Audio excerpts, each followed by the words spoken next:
భవాని. నేను 7వ తరగతి చదువుతున్నాను. నేను ఈరోజు ఈ పుస్తకాన్ని చదివాను. ఈ పుస్తకం పేరు చందమామ కథలు. ఈ పుస్తకం అసెషన్ నెంబర్ 128. ఈ పుస్తకం రాసిన కవి మాచిరాజు కామేశ్వరరావు. నేను ఈ పుస్తకంలో చెప్పబోయే కథ అడవిలో జంతువులు. ఒక దట్టమైన అడవిలో చాలా జంతువులు నివసిస్తూ ఉండేవి. అవన్నీ తింటూ తిరుగుతూ ఆడుతూ పాడుతూ చాలా సంతోషంగా నివసిస్తూ ఉండేవి. ఆ అడవిలో ఉన్న ఒక సింహానికి బాగా ఆకలి వేసి తన గృహ నుంచి బయటికి రాగానే కొద్ది దూరంలో ఉన్న ఆ జంతువులన్నీ కనబడినాయి.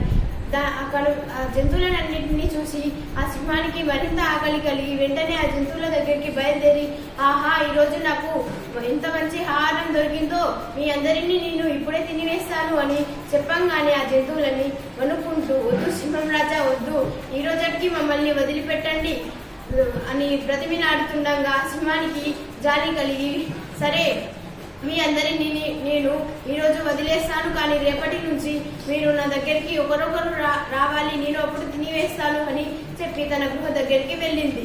కుందేలు మరుసటి రోజు కుందేలు బయలుదేరుతుండగా, నేను ఎలాగో చనిపోబోతున్నాను కదా, చివరిసారిగా నా ముఖాన్ని నేను చూసుకోనన్నా వెళ్తాను అని బావి దగ్గరికి వెళ్ళింది.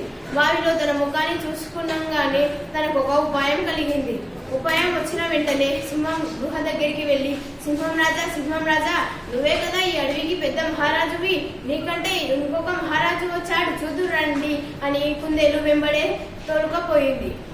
సింహం ఆ బావిలోకి చూడంగానే సింహానికి మరొక సింహం కనిపించి, చూడండి సింహం రాజా, అచ్చం మీలాగే ఉంది, మిమ్మల్ని వెకిరిస్తుంది, దాన్ని మీరు ఇప్పుడే వెళ్ళి చంపివేయాలి అని చెప్పంగానే